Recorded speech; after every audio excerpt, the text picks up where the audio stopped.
Olá, seja bem-vindo ao Portugal Negócios. Em setembro último, uma das revistas mais conceituadas do mundo, a Monocle, escreveu que está na hora de aprender a falar português, porque afinal há 250 milhões de lusófonos no mundo.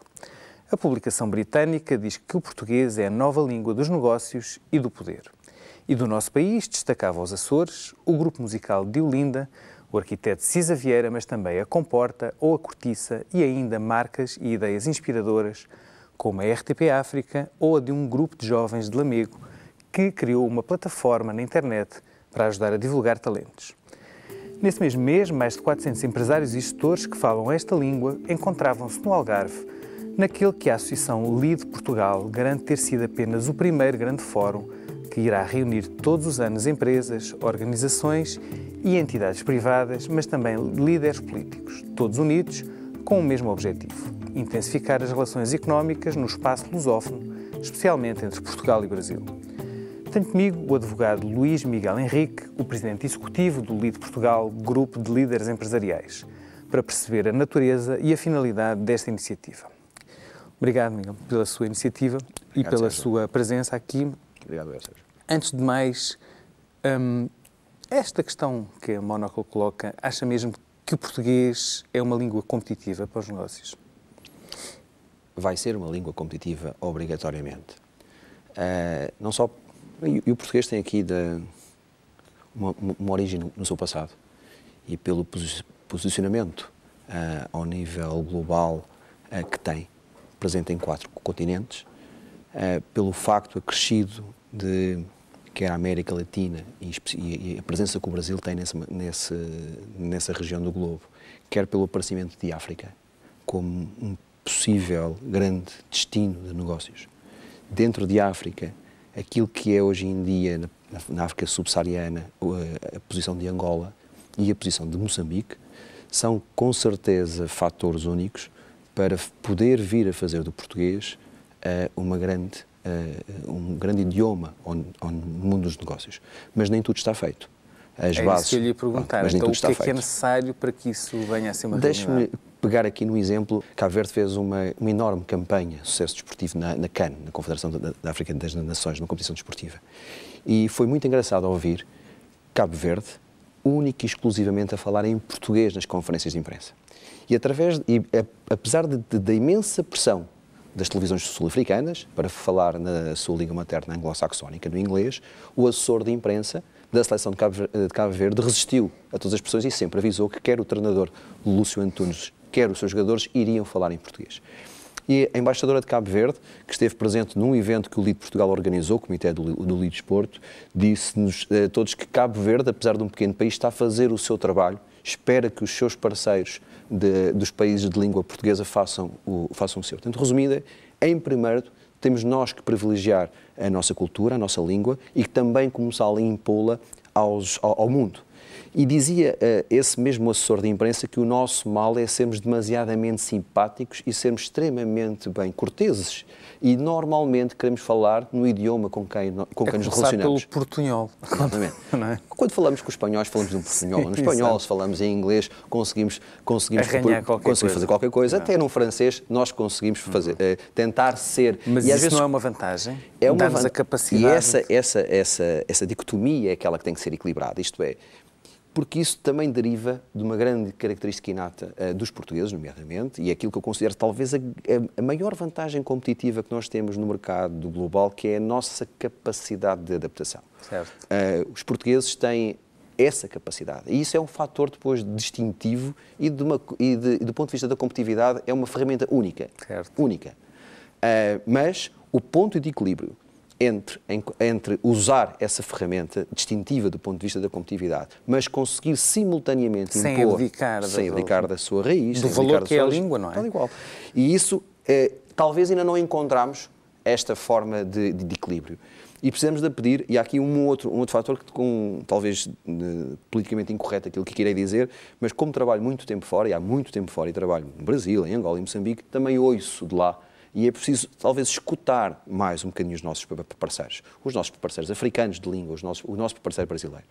E é lógico que nós dizemos que existem 250 ou 230 milhões, mas 80% desse número está no Brasil. Exato. Portanto, É preponderante. Era isso que eu lhe ia perguntar. Ou seja, o português será no mundo aquilo que os brasileiros quiserem que ele seja? Aquilo que os brasileiros nos ajudarem a desenvolver. Aqui, e sem nunca esquecer a componente africana. É importante perceber que, apesar da juventude daqueles países, da independência conquistada há pouco tempo, e hoje são países livres, independentes, próprios, com a sua cultura própria, apesar de também falar em português. Há algum tempo atrás, por ocasião da criação do LID Moçambique, eu falava com o nosso escritor Miyakoto, apesar de ser Moçambique também é nosso, fala em português, e ele disse, não, atenção, o português também é a minha língua, não é só a minha língua. Eu acho que por vezes em Lisboa não se percebe isto. Em África eles têm outros, enquanto no Brasil não, no Brasil só falam português. Mas em África também falam português. E eu acho que é o conjunto destas sinergias, o conjunto destas ideias que poderão desenvolver uma política comum no sentido que realmente posicionar o português como essa ferramenta, essa força. E esse é o equilíbrio que tem que ser encontrado a vários níveis. A Associação LID, julgo eu, nasce no Brasil. Nasceu no Brasil há 8 anos, sensivelmente. E não nasce com a preocupação de preservar a língua portuguesa. Não tem nada a ver com a língua. Não, até porque nasceu em São Paulo. Exato. Mas há aqui uma coisa que é interessante, que é a expansão da Associação LID, a sua internacionalização, dá-se em cima da língua portuguesa. E aí eu vou-lhe pedir desculpa um bocadinho pela falta de modéstia do LID Portugal, mas isso tem a ver um bocadinho com o nosso posicionamento. Quando em 2011 nós fomos convidados pelo João Dória Júnior, que foi no fundo o grande mentor do LID, o seu fundador, e pelo presidente do LID Internacional, que é o Dr. Luís Fernando Furlan, ex-ministro do Desenvolvimento do Brasil, e Portugal foi convidado, portanto nós fomos abordados para trazer no fundo o LID para a Europa, e sendo Portugal o primeiro país europeu a recebê-lo, no primeiro grupo de pessoas que nós juntámos no Comitê de Gestão, quando está o Dr. Nasser Sattar à cabeça, mas também o Engenheiro Miguel Amaral, na altura, o Dr. Mortaranabo, o Professor Francisco Nogueira Leite, havia um conjunto de pessoas que entendeu que Portugal, para não ser apenas um pequeno pionés, digamos, no mapa dentro do LID, tinha que saber se posicionar. E foi aqui que começou a nascer a grande estratégia do LID Internacional para este primeiro triênio que termina este ano, 2011, 2012, 2013. E o desafio que o LID Portugal lançou à sua casa-mãe, vamos chamar-lhe assim, ao LID Brasil, era fazer um projeto, desenvolver um projeto que conseguisse colocar o LID nos 4 continentes até 2013. Certo. E com base nisso, usámos o português. Certo. E aí, a LID Portugal, Europa, LID Angola, em primeiro lugar, a LID Moçambique, África e LID China, Ásia. E até 2013 nós iremos conseguir colocar este plano. O de China já existe. Estará neste momento em curso e irá ser feito nomeadamente já existe em Xangai e irá ser feito em Macau. E a questão é que, isto para corrigir, o LID não vive apenas do português. O LID Portugal ajudou a colocar tudo o que tem a ver com os países de língua portuguesa no mapa. Mas posso lhe dizer que também o espanhol é uma língua importante dentro do LID. Existe o LID Argentina, existe o LID Chile, isto está a ser feito este ano o LID México, e existe o LID Espanha. Também a parte anglo-saxónica está a começar a desenvolver. Portanto, o LID hoje em dia é muito mais do que o português, apesar de ser a âncora principal. E, logicamente... E não é por acaso. E não é por acaso. Ou seja, o que se viu aí foi uma forma de internacionalizar um movimento de reflexão e de intervenção social, porque no fundo é isso que estamos a falar, a partir de um núcleo duro que nasce do Brasil e de Portugal, e a partir daí da língua portuguesa. E chegámos aos países africanos. Eu costumo dizer que Portugal faz lembrar que aquelas adolescentes que, se calhar, hoje em dia nós não temos uma boa imagem, não temos uma boa marca no mundo, mas temos 2 ou 3 amigas com quem andam connosco, que são lindíssimas e que todo o mundo quer conhecer, e que todos os rapazes querem conhecer, que é Angola, que é Brasil e também um pouquinho Moçambique. O próprio posicionamento e a expansão do LID internacional faz-se porque há um conjunto de países, Alemanha, Estados Unidos, México, Japão, que querem começar a trabalhar com o Brasil, querem começar a chegar à África e às vezes não sabem como. E isto é uma oportunidade para as empresas do LID Portugal. E esta foi a visão. Foi a visão de, através de Angola, através do Brasil, através de Moçambique, ajudar a posicionar o empresário e as empresas portuguesas, os bens, as marcas e os serviços. De forma a que, muitas das vezes, alguns países da Europa setentrional que querem trabalhar com outros mercados emergentes, e que não têm essa experiência, não têm essa cultura, não têm esse savoir-faire, e que nós nos podemos posicionar para, nesse entreposto de ideias, nesse entreposto de serviços e de empresas, podermos ajudar a sair um bocadinho deste momento em que se vive. Mas explique-nos melhor um pouco que projeto é este? O que é que vos une? O que é que vos caracteriza? O que é que vos distingue de outros movimentos, digamos, que são multinacionais? Há um grande objetivo, e isso está traçado. Hoje em dia, o plano do LEAD Internacional, presidido pelo Luís Fernando Furlan e da qual me cabe a mim, a vice-presidência do LEAD Internacional, tem um plano muito desenvolvido que é fazer do LEAD uma das organizações empresariais mais influentes à escala global até 31 de dezembro de 2019. Não há Estados Unidos ainda. Dia 28 e 29 de setembro deste ano será lançado o LEAD Estados Unidos, como no dia 4 de maio será lançado o LEAD Alemanha. Está em curso o tratamento para a abertura do LEAD nos Emirados Árabes Unidos. E estes 4 países, juntando a China, Emirados, Alemanha e Estados Unidos, são preponderantes para o posicionamento futuro do LEAD internacional. Mas estava eu a dizer, e para recuperar a sua pergunta, como é que nós nos distinguimos? E nós distinguimos, eu costumo dizer que há 2 características que dificilmente outra organização tem. Uma é a multitransversalidade, isto é, nós não estamos apenas na agricultura, ou não estamos apenas na economia, ou não estamos apenas no desporto. Cada país tem a liberdade de construir os seus subcomitês, as suas áreas temáticas. Posso lhe dizer, por exemplo, que o LEAD em Portugal tem um LEAD de turismo, o LEAD Brasil não tem, o LEAD Angola não tem, certo. O LEAD Itália não tem. Portanto, nós fomos os primeiros a fazer um LEAD de inovação, o Brasil fez a seguir, portanto, nós temos ajudado até a criar e estar à frente. E só outra questão que era o facto de ser multissetorial, isto é, não é uma relação bilateral, não existe que num princípio havia essa tentação por parte do Brasil de fazer relações bilaterais em que o Brasil era o centro do mundo do universo LEAD e hoje não é. Hoje é o principal player, mas não é só.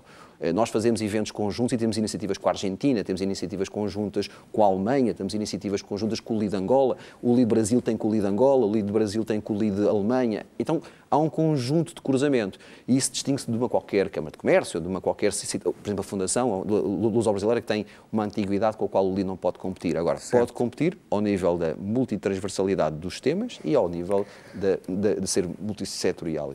Caracteriza este movimento, esta associação, como tudo menos corporativo, ou seja, está muito mais ao serviço do interesse comum e ser um player no debate das grandes tendências e das grandes questões ou nacionais ou internacionais e muito menos na defesa dos interesses dos seus associados. Não é esse o objetivo. Eu acho que há um conjunto de entidades que estão fortemente posicionadas para essa função.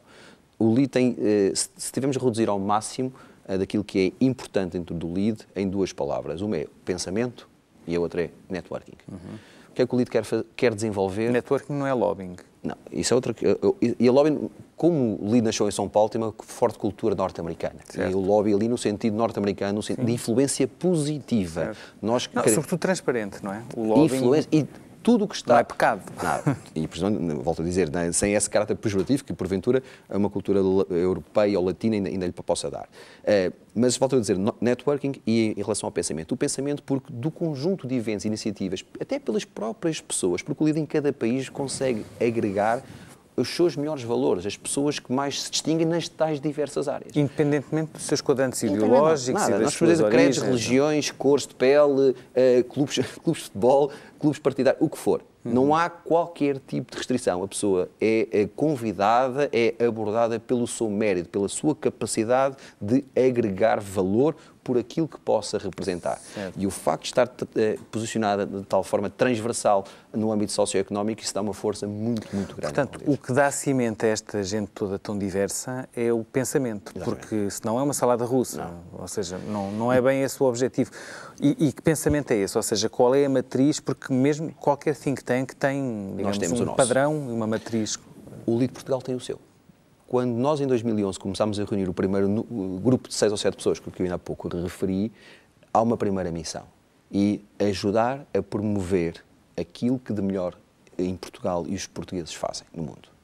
Em 2011 era a necessidade que sentia. Eu não estou a dizer que seja sempre esta. Certo. Aquela com que o LEAD Portugal nasceu, dentro daquilo que é o âmbito do LEAD Internacional, e o LEAD Internacional, no fundo, tem, se calhar, um posicionamento um bocadinho mais aberto, mais abstrato, que é de aproximar povos, culturas, relações, que promovam relações empresariais, que promovam negócios, portanto, de forma clara, inequívoca, que às vezes é um bocadinho, talvez, a nossa a nossa história nos dificulta a assumir o lucro como objetivo a perseguir, mas isso tem que ser assumido. Eu acho que é algo que podemos aprender com os nossos colegas brasileiros, nomeadamente. A palavra negócio tem às vezes uma carga... Parece que nos custa a dizer. Parece que nos custa. Enquanto que, se calhar, isto podemos aprender. Nós temos todos a aprender uns com os outros e eu trabalho há anos suficientes em São Paulo para estar descomprometido com a palavra. Certo. Seja com o negócio, seja com o lucro. Sem eles não há sucesso, sem eles não há capacidade para desenvolver. Nesta taxa de desemprego como é importante ter empresas rentáveis e lucrativas. É fundamental. Senão... E as pessoas têm que aceitar e têm que o promover e têm que o estimular. E esse é um dos vossos, digamos, objetivos, é desacralizar um pouco... E se calhar ser um pouquinho agressivo, às vezes, no uso de uma palavra, no uso de uma ideia, no uso de um determinado conceito, até às vezes com o sentido de provocar, e por que não? Provocar o debate, provocar o pensamento, para que as pessoas possam chegar um pouquinho mais além e abrir um pouquinho mais horizontes. Eu acho que isso é fundamental para que se possa... Pelo que eu percebo, Miguel, a associação é muito mais do que um grupo de reflexão. Não, tem iniciativas. Exatamente. E qual é a medida do vosso sucesso? Ou seja, para além das intenções, o que é que vos faz chegar ao fim de um triênio e dizer assim, qual é o output? O que nós gerámos foi isto e era isto que nós queríamos? Quais são os vossos KPIs? Nós temos 2 ou 3 características. Lá está. Se eu lhe disser, por exemplo, uma organização irá desenvolver 30 ou 40 eventos num ano, a mal nasceu, é de uma ambição brutal. Mas a forma como ela está construída, o facto de ter vários subcomitês, isto é facilmente possível. Porquê? Nós temos 18 a 20 subcomitês que iremos, desde as tais várias diversas áreas sociais e económicas. Se nós pedimos a cada... Está a falar só de Portugal? Só de Portugal. 20 e poucos. 20. Se nós tivermos cada subcomitê a organizar um evento ao ano, um evento, nós já temos mais do que um por mês. Sim. Esta dinâmica faz com que as coisas aconteçam. E depois tem uma vontade sempre em fazer tudo muito bem feito e comunicar ainda melhor. Hoje vivemos num mundo em que é impossível... Eu costumo dizer aos meus colegas no escritório, vocês podem ser os melhores advogados do mundo. Se estiverem fechados numa sala em que ninguém conheça ou que ninguém saiba, nós não ganhamos dinheiro. Nós não temos negócio. É preciso sê-lo e fazê-lo bem, mas é preciso comunicar bem. E o LEAD tem, hoje em dia, essa vocação e essa capacidade. Quando eu falo no networking, não é só o networking empresarial. Hoje em dia, as ferramentas que nós temos a nível de networking comunicacional, o acesso que nós temos a órgãos de comunicação social nos vários países onde o LEAD está presente, ajuda-nos a colocar e a posicionar não só os nossos eventos, como os filiados, as iniciativas, as atividades, de uma forma muito, muito importante. O volume de informação, boa informação que é gerada através das tais iniciativas. E agora voltamos um pouquinho atrás para perceber a tal missão que era desenhada em 2011, que era de promover o que Portugal e os portugueses melhor fazem. Começamos a perceber que ela é possível através do LEAD. Mas eu queria dar 2 exemplos para explicar como é que nós sentimos o reconhecimento do nosso trabalho em tão pouco tempo. Por exemplo, ainda nas últimas 2 semanas, o LEAD Portugal foi convidado pelo Comissariado oficial para as celebrações do ano Portugal no Brasil e Brasil em Portugal para organizar em São Paulo o grande evento empresarial. Portanto, no fundo, apesar de nós termos em Portugal cerca de 1 ano e meio, 2 anos de vida, sensivelmente, reconheceram-nos em nós a capacidade para organizar aquele que é o evento empresarial mais importante a realizar dentro destas celebrações em São Paulo. Isso para nós foi um grande motivo de orgulho. Um outro exemplo, nesse mesmo evento onde a Embaixadora de Cabo Verde esteve presente, no Fórum Nacional do Desporto, lançou-nos um desafio para que nós possamos ajudar a fazer algo igual. 2 dias depois nós aceitámos o desafio, fizemos a carta, recebemos automaticamente a resposta da marcação da senhora Embaixadora. Em março teremos cá um emissário do Governo de Cabo Verde e do Ministério do Desporto para perceber como é que nós podemos levar esse mesmo evento, a iniciativa, porque eu costumo dizer que há 2... Fala-se muito às vezes da diplomacia económica. Esquecemos de perguntar quais é que são as ferramentas ao serviço dessa diplomacia económica. E nós temos 2 coisas em Portugal para poder usar. A cultura, lá está a língua dentro da cultura, e o desporto. São 2 ferramentas muito importantes que quem faz negócios fora de Portugal sabe que as usa no seu dia-a-dia. São referências que nós temos, quer através da nossa história, quer através do nosso desporto, que muitas das vezes fazem abrir portas. E são temas... Para o mundo empresarial. Para o mundo empresarial. E lá está a questão da transversalidade dos subcomitês. Porquê uma organização empresarial ter um LEAD cultura? Porque Porquê uma organização empresarial ter um lead de desporto? Porquê uma organização empresarial ter um lead de solidariedade? Porque ela abre portas para que se possam fazer contactos, para que se possam fazer negócios e para que se possa ter lucro. E esta é uma filosofia e é uma lógica talvez um pouquinho inovadora, mas que tem sido uma fórmula de sucesso. E que outros comitês estão a funcionar em Portugal? Ou subcomitês? Muitos, desde o lead energia, o lead sustentabilidade, o lead inovação, o lead empreendedorismo, o lead saúde, o lead, um novo que está a ser feito, que é o lead de Direito e Justiça, que ainda esta semana tivemos uma reunião de trabalho para organizar o primeiro evento, em que, lá está, não é o Direito e Justiça conversado por juízes, ou por procuradores, ou por advogados, é para os empresários, é para as pessoas, muitas das vezes, empresários estrangeiros. O investimento estrangeiro não vem porque não compreendem a nossa justiça, porque não percebem como é que ela funciona, não sabem. E nós temos que a debater internamente, mas temos que a saber explicar. Temos que mesmo internamente. E o mesmo é válido para a fiscalidade e tudo isso. Ou seja, é um facilitador de relações económicas esta plataforma. Muitos dos eventos que nós organizamos pela qualidade dos temas que lá são tratados, pela qualidade dos oradores que lá estão presentes, pela qualidade até do seu próprio público, eles são, como eu costumo dizer, uma desculpa. Os eventos são uma desculpa. Nós organizamos os eventos por uma desculpa, para que as pessoas possam conhecer, porque há um colega meu do Lead Portugal, que é o Rui Trigo, que tem uma frase que eu nunca mais me esqueci, que diz: nós só fazemos negócios com quem conhecemos. Portanto, se queres fazer um negócio com alguém diferente e porque precisamos procurar novos mercados, temos que conhecer mais gente. E o Lead organiza esses eventos para que se conheça mais e melhor gente, para que se possa fazer mais e melhores negócios. Apelando à sua experiência internacional e ao contacto com os países lusófonos, ou também lusófonos, em alguns casos com mais do que uma língua, é verdade, mas hoje como é que caracterizaria a relação que Portugal tem com Angola, com Moçambique, com o Brasil? A relação com o Brasil, até pela sua dimensão e pelo período que vive, tem que ser uma relação diferente, que é com os países de língua portuguesa em África, e mesmo de África, Angola, Moçambique, em relação aos outros, Guiné, São Tomé e Cabo Verde, são diferentes. Eu acho que não podemos ter um modelo de relacionamento. Se não adaptarmos o nosso relacionamento, e atenção, é aqui muito importante algum apoio a nível político. O Ministério dos Negócios Estrangeiros tem feito, e não é apenas deste governo, volto a dizer, desde algum tempo esta parte, tem feito um trabalho excelente na busca de novos mercados. E é importante também perceber que com os mercados tradicionais de língua portuguesa, nós temos que ter estratégias certas, corretas e adaptáveis. Isto é, nós não podemos falar com Angola e Moçambique, até porque esta questão da imigração, que tem sido muitas das vezes comunicada, origina alguns pontos de atrito. Já os tivemos em sentido inverso quando éramos receptores desse fluxo migratório. E nós temos que ter algum cuidado no tratamento, temos que perceber que muitas das vezes este fluxo, esta busca por mais e melhores oportunidades podem originar alguma fricção. E é fundamental, e o LEAD tem tentado ajudar nisso, é ajudar a posicionar as empresas portuguesas que queiram se deslocar para Angola, queiram se deslocar para Moçambique, a fazê-lo com os parceiros certos, respeitando as culturas locais, percebendo os momentos em que o devem fazer, percebendo até a forma de fazer negócios naqueles mercados, que não são iguais a fazer no Brasil. Não é, eu costumo dizer que o falar a mesma língua pode ser um facilitador de negócio quando tudo o resto está resolvido. Porque quando não está resolvido, quando essas coisas estão mal preparadas, quando são mal planeadas, quando são mal conduzidas, não é um facilitador, como é um complicador. Pode gerar equívocos, não é? É um complicador. Exato. Em Angola, um bocadinho a brincar, um bocadinho a sério, dizia que quando um chinês se chateia com um angolano, ele pode chamar todos os nomes e mais alguns porque ninguém compreende. A nós basta o tom de voz. Sim. Porque, a gente não precisa chamar nenhum, mas porque o tom de voz é mais irritadiço, é mais autoritário, o que for, pode originar equívocos. Isto é fundamental explicar, ensinar, ajudar as pessoas que estão a querer relacionar-se com outros mercados a poderem se posicionar da forma correta.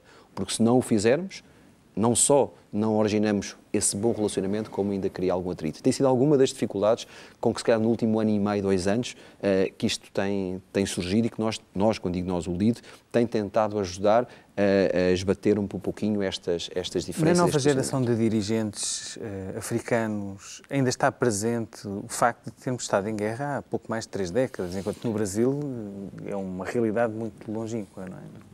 Eu acho que de forma descomplexada, e porque se não se falar no assunto, acho que é pior.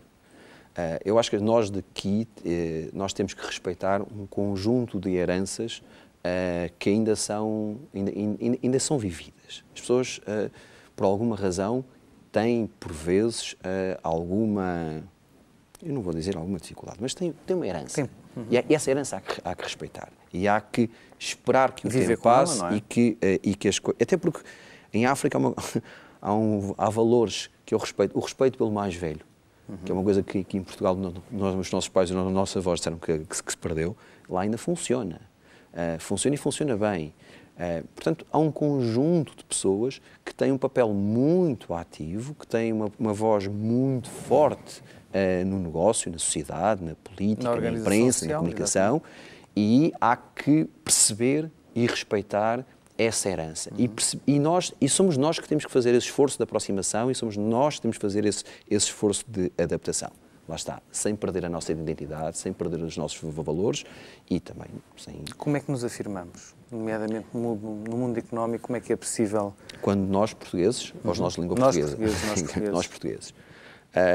Eu costumo dizer que há 2 ou 3 características que nós temos inatas, que quando exploradas por boas lideranças, e a questão de lead vem de líder, o grupo lead vem de líder, da palavra líder, e eu costumo dizer também, enquanto advogado, às vezes não posso esquecer esse meu ADN, nós podemos ter o melhor projeto do mundo, cheio de dinheiro, as melhores ideias. Se não tivermos a pessoa certa a liderá-lo, dificilmente ele vai ter sucesso. E acho que nós, os portugueses, têm 2 ou 3 características inatas que nas mãos das pessoas certas ou da liderança certa transformam-se num valor ativo, que é a resiliência, a capacidade de adaptação e a criatividade.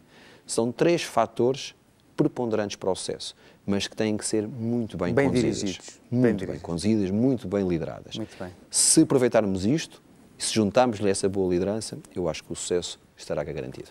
Obrigado, agradeço imenso a forma como termina, porque acho que é uma frase que fica. Obrigado. E o exemplo também.